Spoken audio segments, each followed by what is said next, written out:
Nasa ating po linya sa panig po naman ng kampo ni Pastor Apollo Kibuloy, ang kanya po isa sa mga abogado, si Attorney Ferdinand Topacio. Senator, Attorney, magandang umaga po. Ay magandang umaga po, Manong Ted, Ma'am Chacha, mabuhay po kayo at lahat ng ugat sa inyong katawan. Apo, salamat na marami, Attorney, mabuhay ka. Oo. Attorney, eto nga po, simulan natin dito. Ang sinasabi niyo po nung una, wala pang formal request po kayo na natatanggap tungkol po dito sa extradition ni Pastor Apollo Kibuloy papunta nga po sa ibang bansa o sa Amerika. Sa ngayon po ba, meron na kayong formal notice from the court? At ano po ang reaksyon ng inyong panig dito po sa extradition request na ito?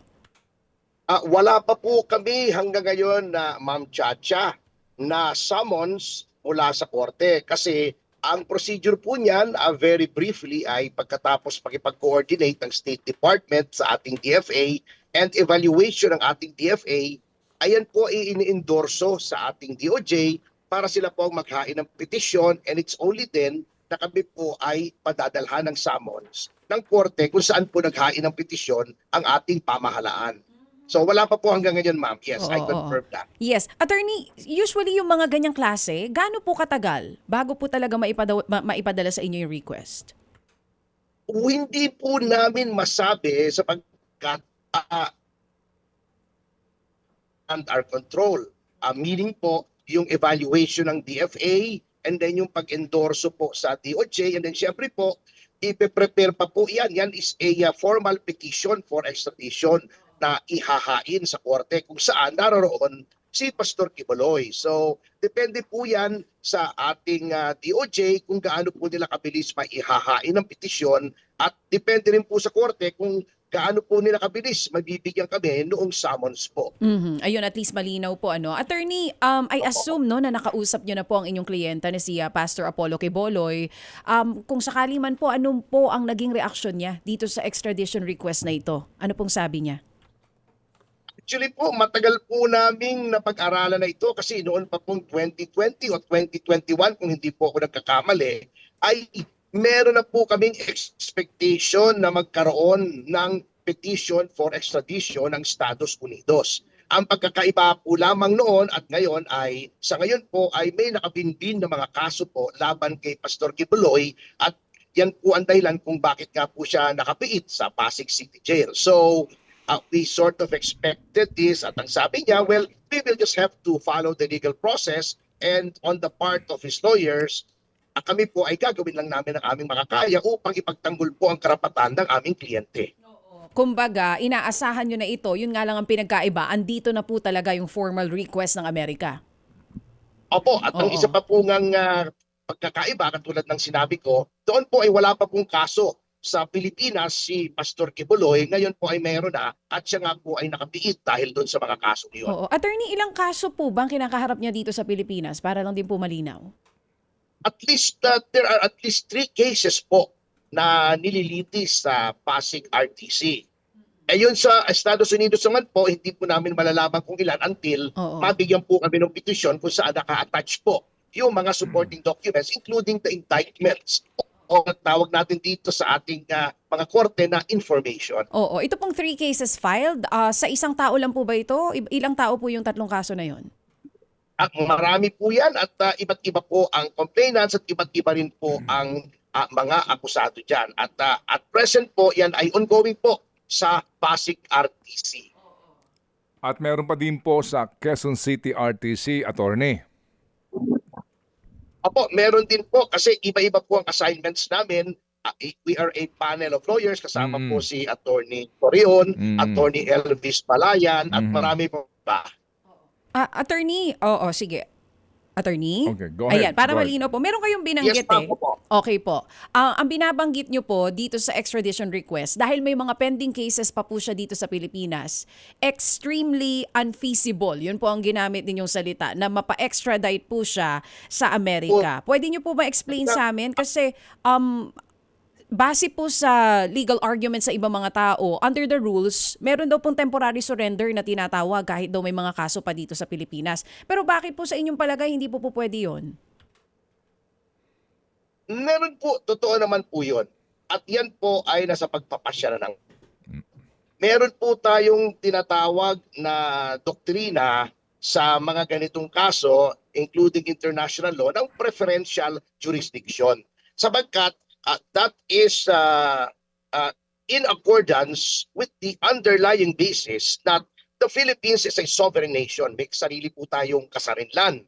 At kapag ang ating hukuman ay may jurisdiction na doon sa tao na mayroong criminal case, hindi po dapat nating isuko yon kung may ongoing dito. Sapagkat dapat po inuuna natin ang jurisdiction natin kaysa sa jurisdiction ng mga ibang bansa.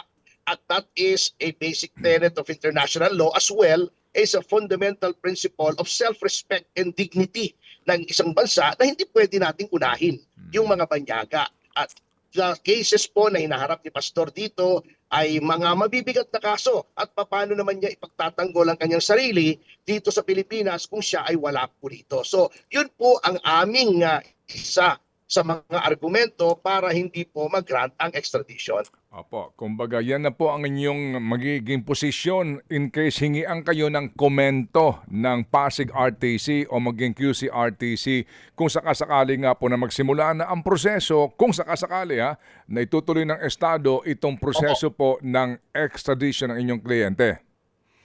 Okay. Opo, but of course, Manong Ted, please understand na tentative po yan because we cannot really make a concrete plan of action until and unless matanggap po namin yung petition at doon po ay mapag-aaralan namin yung mga allegation po roon. Opo. Pero attorney, alam po namin no, ang inyo pong kakayahan, ang inyong responsibilidad to defend your client hanggat inyo makakaya. Pero dito ho, buo na loob nyo na kapag ho talaga ginusto ng Estado at sinasabing sumunod sila doon sa alituntunin at pumayag ang hukuman, wala kayo magagawa. Of course po, pero Manong Ted, of course, when you say Estado, that is the judicial branch of government. Kasi sa ilalim po ng PD 1069 as well as the 2025 rules on extradition, talaga pong sa hukuman po ang desisyon. The decision as to whether or not to file extradition proceedings is executive in nature. Okay. Ngunit yung pag-grant po ng extradition ay judiciary po. That is part of the system of checks and balances in a republican and democratic government. Yes, sir. Okay. So, at least po, amin po nakuha ang inyo pong panig dito, attorney. So, sa ngayon po, kumusta ang inyong kliyente? Kasi lately, hindi ho ba na ospital? Meron siyang mga medical leave na hinihingi sa hukuman. Kumusta ho ngayon si Pastor? Well, he is in high spirits. But we have to understand also, Manong Ted, Manang Chacha, na our client is in his 70s. At syempre, with all the stress of the ongoing litigation kaya sa kanyang apostolate dito sa Pilipinas, ay syempre po, it has to take its toll somehow. At hindi po siya kasi nakakapag-exercise katulad dati na nakakapag-basketball siya at kung ano-ano mga ehersisyo. Ngayon po syempre, he's confined to his cell. Opo. Kailan po ang next hearing po ninyo relevant po sa pending cases na kinakaharap ng inyong kliyente? Yung mga criminal cases po ay ibang grupo po ang nag-handle. Pero kami po, on standby kami kasi antimano po talaga ang engagement po namin ay tungkol po dito sa extradition. Okay. We are on standby as to whatever happens dito po sa tinatawag na meron na daw nga na request from the United States. So iba palang grupo ng lawyers yon, yung criminal case na kinakaharap po ni Ginoong Kibuloy at kayo ho specifically dito po sa extradition issue na ito. Okay. So Yes po, Manong Ted, kasi maliit lang po yung law office namin at maliit din ako so hindi po namin kakayanin. Opo. O sige, so attorney, kahit na po kayo maliit, marami nagsasabi na kayo daw po kung kayo daw po itinutulak na tumakbo sa ticket ni VP Sara. Oh, small but terrible. Oo. Ako, ayaw po ni Pangulong Duterte yung mga tulak. Galit po siya dyan. Pero may desisyon na ba kayo, attorney, doon sa mga nagpipilit po sa inyong tumakbo kayo sa 2028? Alam niyo po, I am a party man. So, Okay. it is not for me to decide but yung sa partido po kung sino pong itatakbo nila. Katulad nga po ng sabi ni Lord Alfred Tennyson sa Charge of the Light Brigade, ours is not to reason why, ours is just to do and die. Well, sabi nga po ni Commissioner Guanzon, hindi, tsaka na lang po. Okay, sige. Salamat po na marami sa inyo, Attorney Topacio, sa inyo pong panahon. Opo, anytime po, Manong Ted, Ma'am Chacha, and katulad po ng dati ay wamwa. Chup chup! Salamat na marami. Thank you. Si Attorney Ferdinand Topacio. Ba, di niya pa nakakalimutan yun, ha? Oo. Mga kapatid, patuloy po kayong tumutok sa 105.9 True FM para sa totoong balita, impormasyon, music, and entertainment. Mag-subscribe sa aming YouTube channel at podcast at sundan nyo kami sa Facebook, Instagram, X at TikTok sa True Network PH. Bisitahin din po ang aming official website, truefm.ph.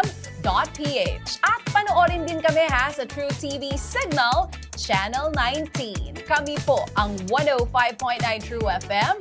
Laging true sa'yo, kapatid.